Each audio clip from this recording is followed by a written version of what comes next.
Vous écoutez Radio Equinox. Equinox Matin. Mesdames et messieurs, bonjour. C'est un réel plaisir de vous retrouver ce matin pour Equinox Info Matin. C'est le journal bilingue. Babila Jonathan, good morning. Thank you, Gladys. In our top stories this morning, census agents raise grave concerns about the ongoing population census, highlighting challenges that could hamper the unfolding of the process and the credibility of the result. In a publication, one of them raised a series of constraints, including a more than 1 hour questionnaire. À la une du 7h, le recensement général de la population et de l'habitat, couplé à celui de l'agriculture et de l'élevage, fait face à de sérieuses difficultés sur le terrain. Selon un agent recenseur, plusieurs insuffisances entachent cette opération depuis sa conception, notamment une mauvaise élaboration du questionnaire et des problèmes d'organisation. L'agent en question évoque également la réticence de certaines population, ce qui complique davantage la collecte des données. C'est le dossier de la rédaction. Equinox Matin. Bienvenue à tous, mesdames et messieurs. Une question pour vous ce matin.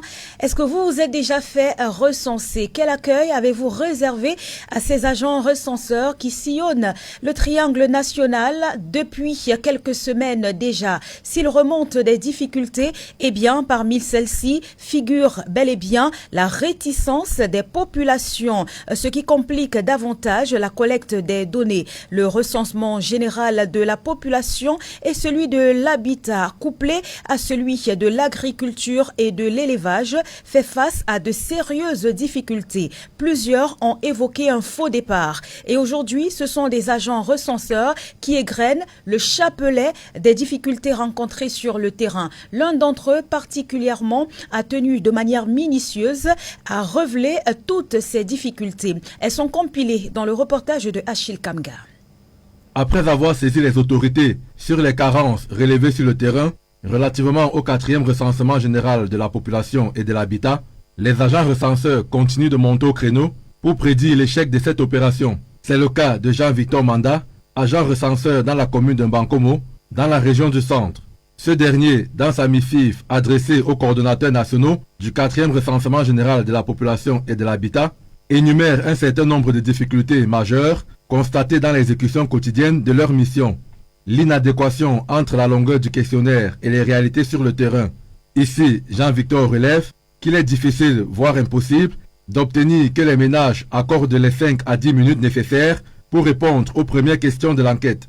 Aussi regrette-t-il des portails qui restent verrouillés, les personnes contactées invoquent systématiquement le manque de temps et l'urgence de leur occupation quotidienne.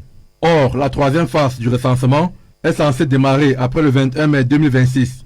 Cette étape prévoit des interviews directes et approfondies pouvant durer entre 45 minutes et 1 heure de temps par ménage.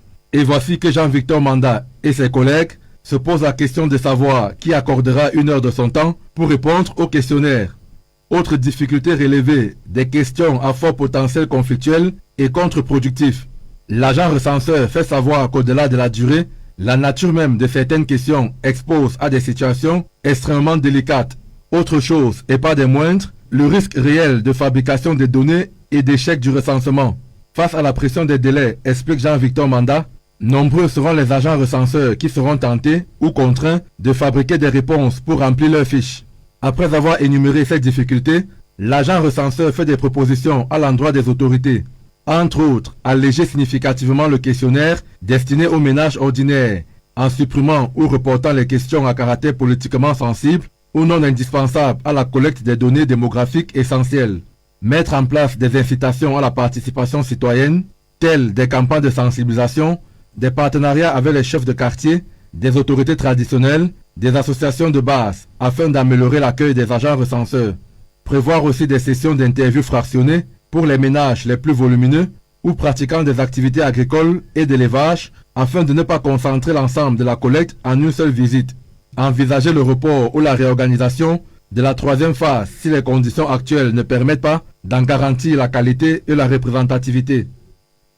Vous avez parlé de conditions justement, Achille. Dans quelles conditions est-ce que ces agents recenseurs effectuent leur travail sur le terrain? Faire du porte-à-porte pour compter les populations camerounaises, c'est une mission républicaine qui sur le terrain vire parfois au cauchemar et ce n'est pas du tout exagéré. Plusieurs ont évoqué des tentatives d'agression sexuelle, des vols, accidents de la circulation, attaques de chiens, entre autres.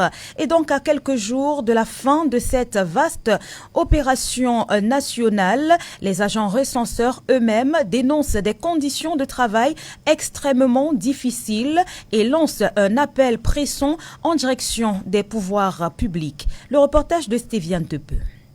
Moi, le chien, avec mon collègue, il nous a poursuivis pendant.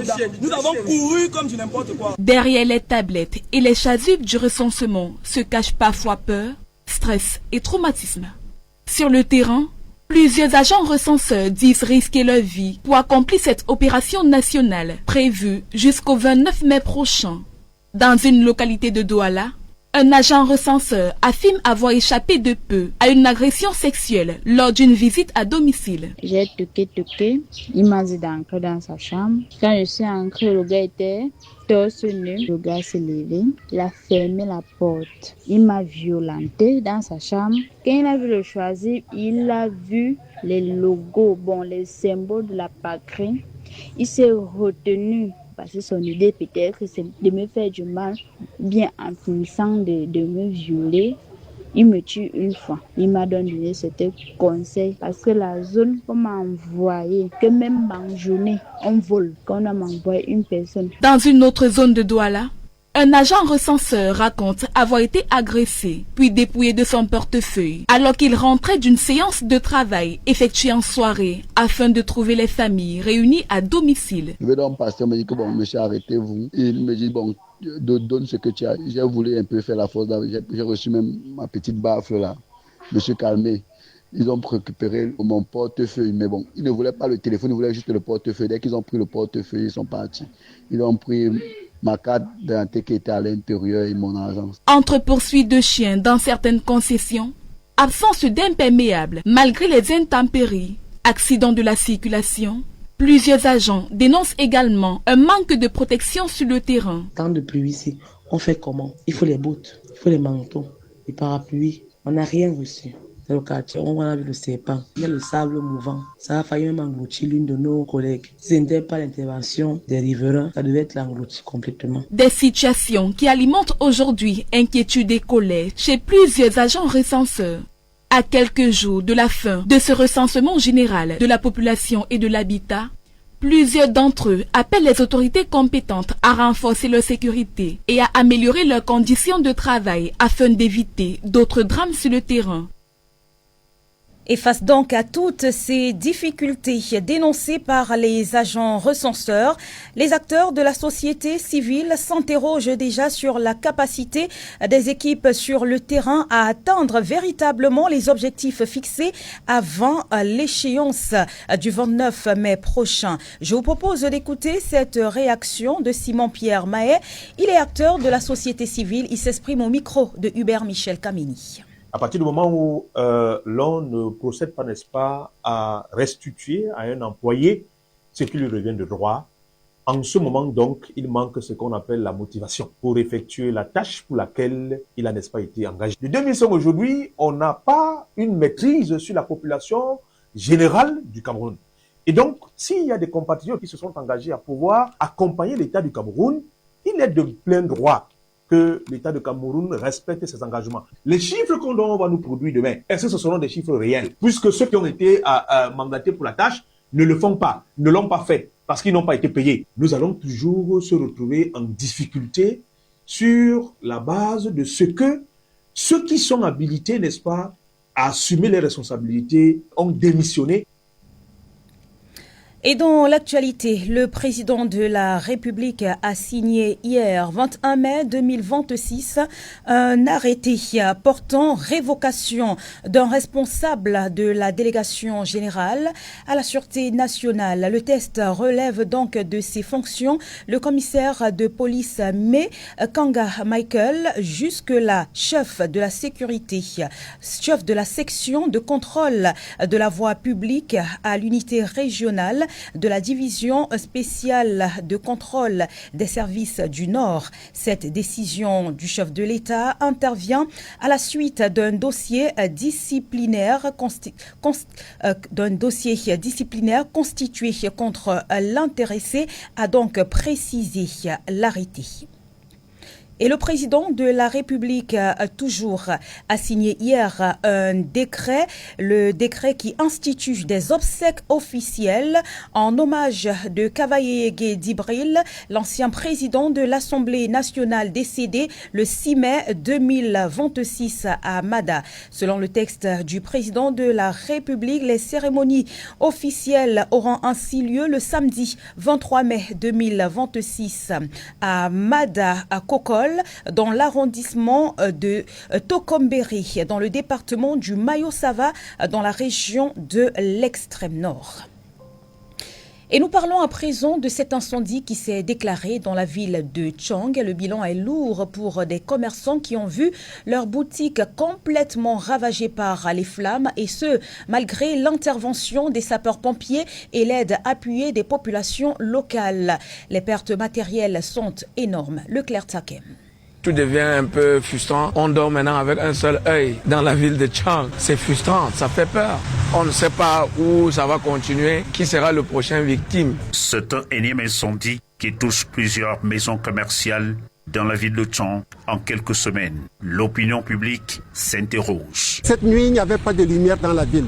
Alors qu'est-ce qui s'est bien passé qu'on assiste à un tel ravage? Alors que l'on célébrait l'an 54 de l'État unitaire au Cameroun, aux environs de minuit, les populations du lieu-dit descente Saint-Augustin mettaient à contribution la force de leurs bras pour réduire à sa simple expression les flammes qui consumaient ces commerces. Une synergie d'action avec les sapeurs-pompiers. Au bout de ces efforts conjugués, les flammes seront circonscrites, laissant place à la tristesse. Je suis rentré aux environs de 20h, on m'a appelé à 1h qu'il y a l'incendie dans la ville. Un voisin dans la ville. J'arrive sur les lieux, je vois le feu était intense. Vraiment, les sapeurs-pompiers étaient déjà sur place, sur le terrain. Vu l'ampleur du feu et avec les bouteilles de gaz qui s'y trouvaient, avec la pression du feu, on n'a pas pu sauver les boutiques. Nous, on n'a rien récupéré. Les populations qui ont aussi aidé les sapeurs dans la nuit. Aussitôt, vous avez fermé votre boutique. Le lendemain, vous venez constater que tout est parti en fumée. On ne sait pas à quel sens se vouer. C'est vraiment malheureux. Elles interpellent les autorités locales pour voir un peu plus clair sur ces incendies à répétition. Nous pouvons interpeller les autorités pour qu'on redouble, n'est-ce pas, plus de sécurité dans la ville pour voir ce qui se passe à des heures tardives. Le bilan fait état de 5 boutiques et un appartement partis en fumée. Bien qu'aucune perte en vie humaine ne soit déplorée, les dégâts matériels enregistrés demeurent significatifs. Hors des frontières camerounaises, sur le continent africain, au Tchad, l'ex-premier ministre à succès Masra a définitivement été condamné à 20 ans de prison ferme. Et en République centrafricaine, le chef de l'État, Faustin Archange Touadéra, a nommé un nouveau gouvernement. En Afrique du Sud, par contre, le rapatriement des Ghanéens voulant fuir des actes de xénophobie est désormais reporté. Le gouvernement ghanéen avait pourtant indiqué à ses ressortissants se trouvant en Afrique du Sud de se mobiliser en vue de leur rapatriement vers leur pays d'origine en raison des actes de xénophobie et autres attaques signalées en Afrique du Sud depuis plusieurs semaines. Et donc ce rapatriement a été reporté à une date ultérieure. La République démocratique du Congo, quant à elle, fait toujours face à une violente épidémie d'Ebola. L'on annonce des cargaisons de matériel de Médecins sans frontières en Ituri, l'épicentre même de la maladie. Pendant ce temps, la liste des morts ne cesse de s'allonger. C'est la fin de la première partie du journal. Mesdames et messieurs, la suite avec Babila Jonathan. Elle est en langue anglaise. Good morning once again. Thank you, Gladys. Thank you, ladies and gentlemen, for staying with us. Cameroon's fourth national population census is under stiff criticism as enumerators report widespread resistance from citizens who are refusing to participate due to long questionnaires and taboo questions. As the survey enters its third phase yesterday, field agents like Manda Jean Victor warned that if a better approach is not given, the data collected risks being faulty. Malaglory tells us more.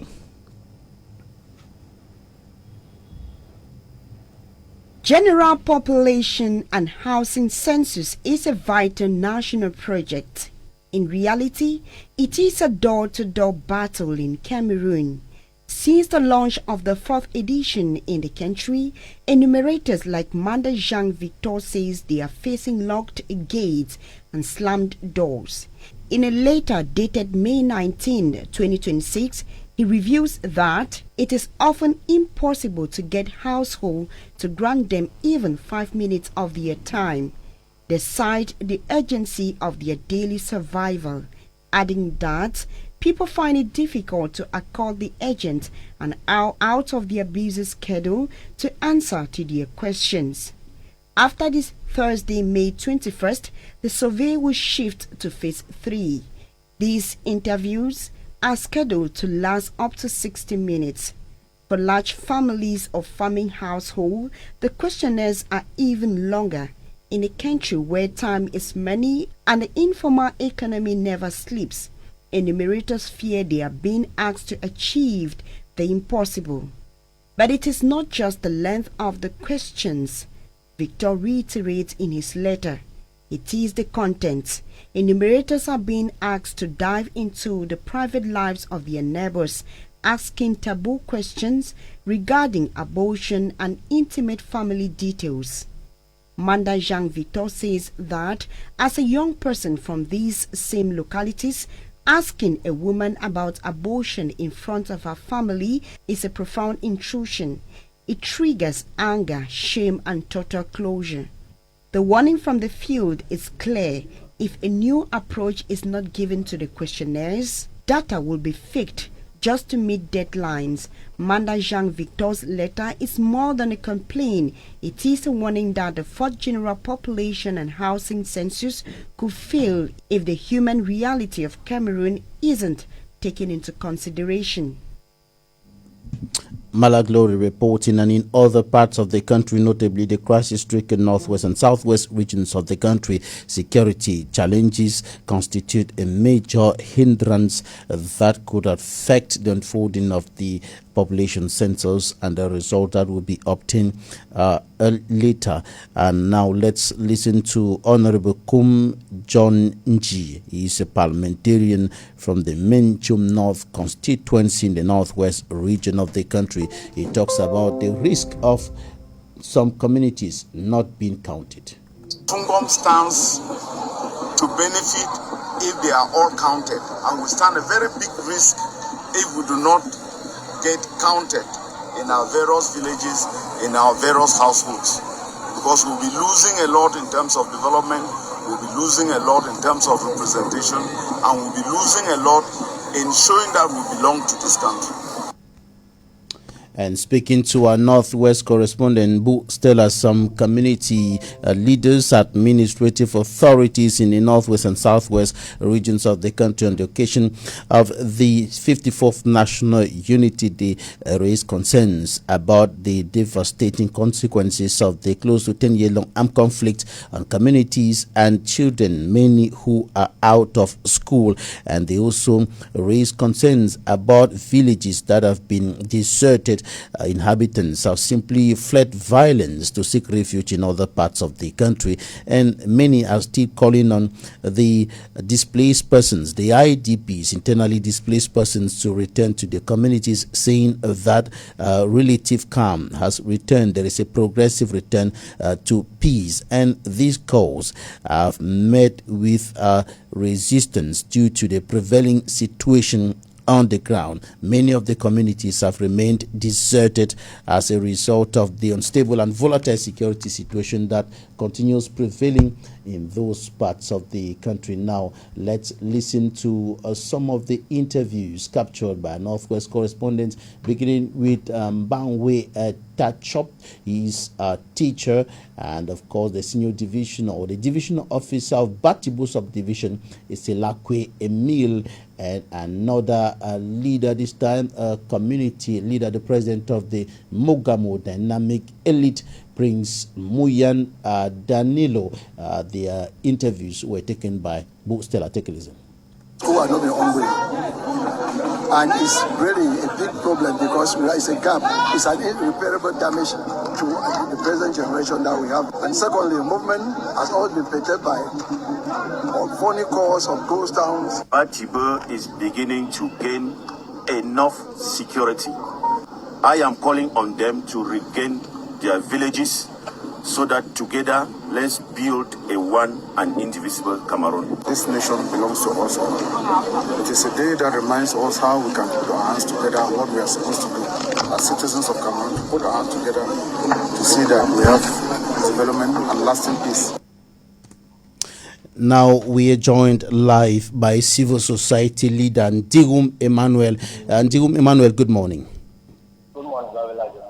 What is your take about the repeated calls on separatist leaders, first of all, to drop their guns and return to the normal life trend from administrative leaders and other community leaders in the two English-speaking regions, and then calls on internally displaced persons to return on grounds that normalcy is returning to some parts of the two regions? It sounds like a broken disc, because for 2 years we have heard such things. But I want to start by telling you that it's good you said they are calls and they are not actions. We would have loved to see actions because, like I've often said, the worst thing that is happening in the Anglophone regions today are the Anglophone elite, the senior elite, the political class, whom themselves have remained displaced and IDPs in Yaoundé and Douala. I want to remind you that most of these people who are telling IDPs to return, they are seeing their communities through TV. They are seeing their communities through WhatsApp forums. They see what is happening. They cannot attend burials. They cannot attend end-of-year developmental ceremonies in their villages. So it's really sad, Unfortunately, the time I have not permitted me to really explain a lot of things. I want to just take a case in point, Bello, 20 May. I am sure that as a journalist, you saw the number of people that might there, not up to 15. And in Bambui, you saw what happened. You know very well that to pass Bambui and go to Kom, if it is not in a lucky day, you end up in the bush, being kidnapped, ransomed, and phones collected. So all of this, I call it intellectual dishonesty, and to a certain point, I call it wickedness on the part of the elite. Because we all know that President Biya is not active, and so we cannot count on him. We would have counted on the elite of these two regions, but unfortunately, many of them are singing the same song that Mr. Biya has been singing for 3 years. So it's the cabal wants people to return. And they want people to go and die because when you go back and die, it doesn't touch them. They have houses in Yaoundé, they have good cars, they have good bank accounts, they have made a lot of money from this crisis, and they continue making money from the crisis. So the poor man will keep paying the price. So I don't see any logic in telling people to go back when you yourself is hiding somewhere in Douala and in Yaoundé. Tell the Jews to move in the Anglophone region without ministry on Monday. Tell the elites to go out and carry out their activities in Bamenda and Southwest on Mondays.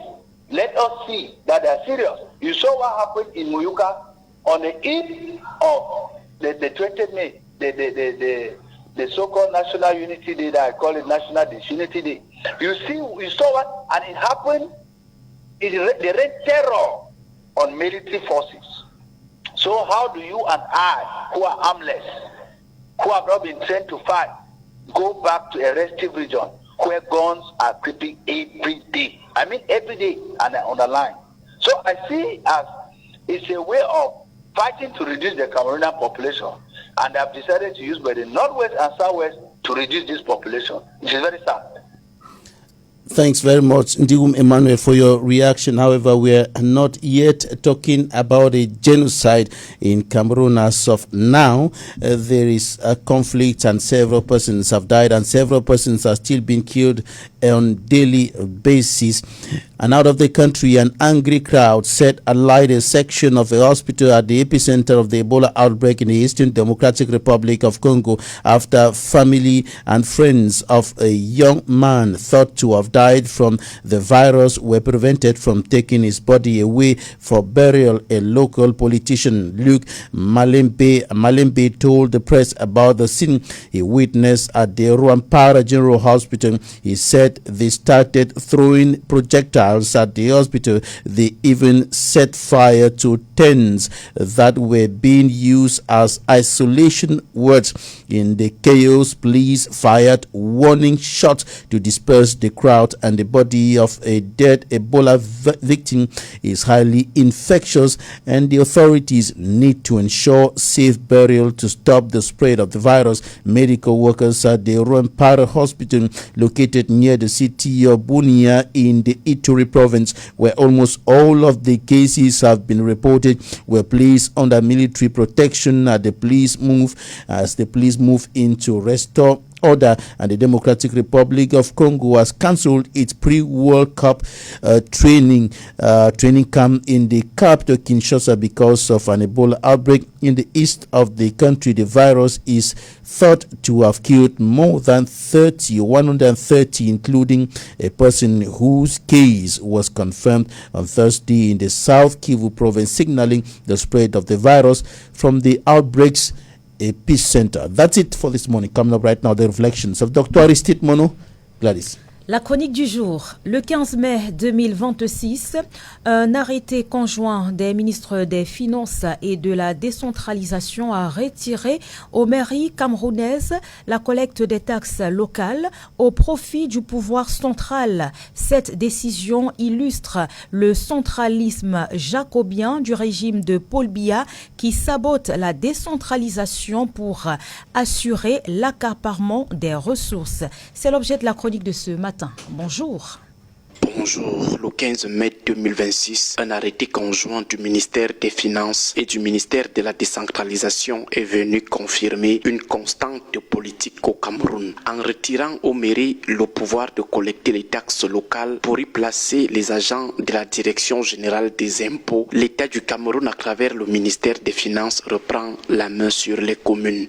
Cette récente décision s'inscrit en droite ligne d'une volonté récidiviste du régime de Paul Biya, qui a toujours manifesté un attachement viscéral à une forme hyper centralisée de l'État. Loin d'être un simple ajustement technique, cette mesure s'ajoute à une longue série de manœuvres visant à vider la décentralisation de sa substance originelle, à l'instar du statut spécial accordé aux régions du Nord-Ouest et du Sud-Ouest en 2019 à la suite de la crise anglophone, lequel apparaît aujourd'hui comme une véritable coquille vide. Depuis son avènement, l'ordre politique dominant utilise l'ingénierie textuelle et l'asphyxie financière pour saboter toute velléité d'autonomie locale, consolidant un État jacobin qui facilite l'accaparement et la dilapidation des fonds publics.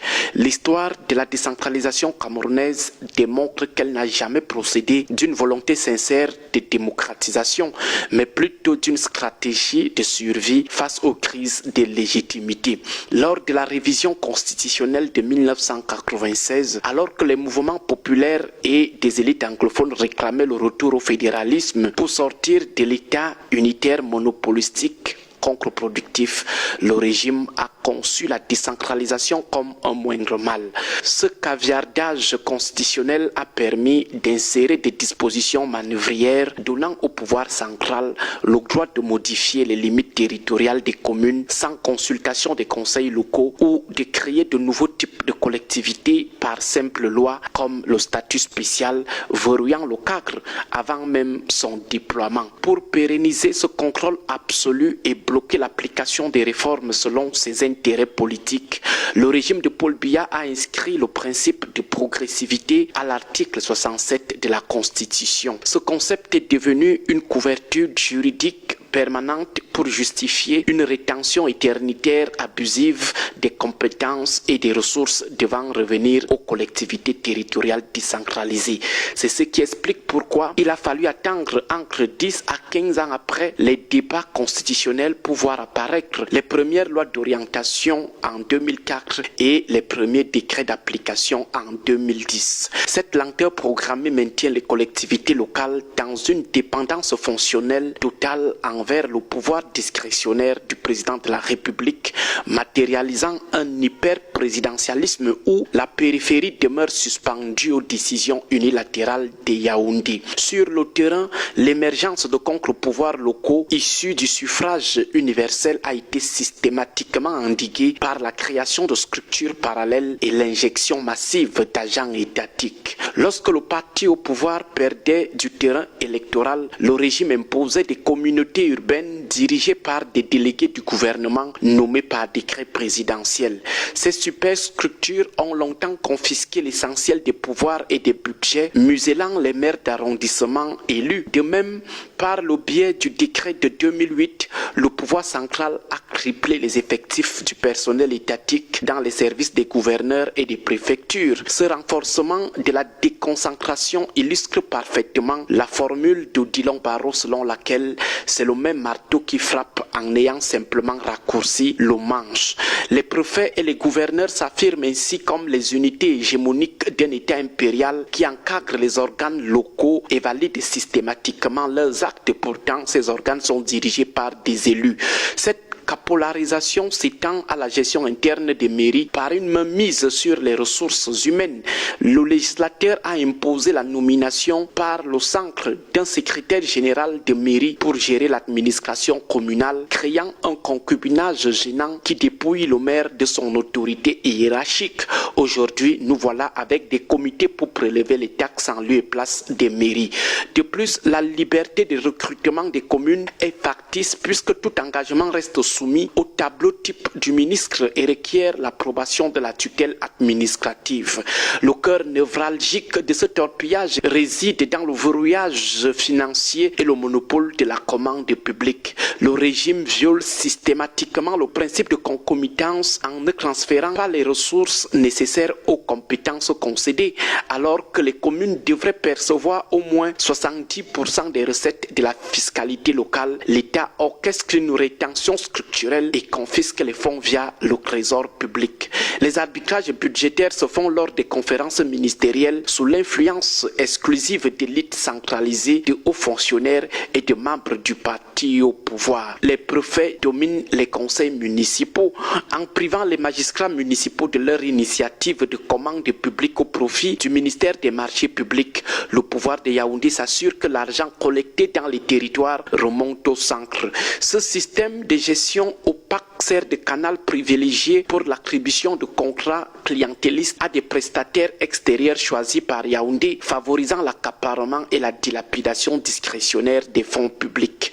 C'est précisément pour préserver cette facilité à s'accaparer les ressources du pays que le régime de Paul Biya a toujours combattu de toutes ses forces l'idée de fédéralisme et neutralisé toute idée de décentralisation effective. Dans un système fédéral ou dans le cadre d'une décentralisation effective, le pouvoir central n'aurait plus la même mise sur ses richesses. Les ressources seraient gérées de manière autonome par les élus locaux, directement soumis au regard, au contrôle et aux sanctions des populations à la base. Voilà ce que redoute le régime de Paul Biya. Bon début de week-end à tous.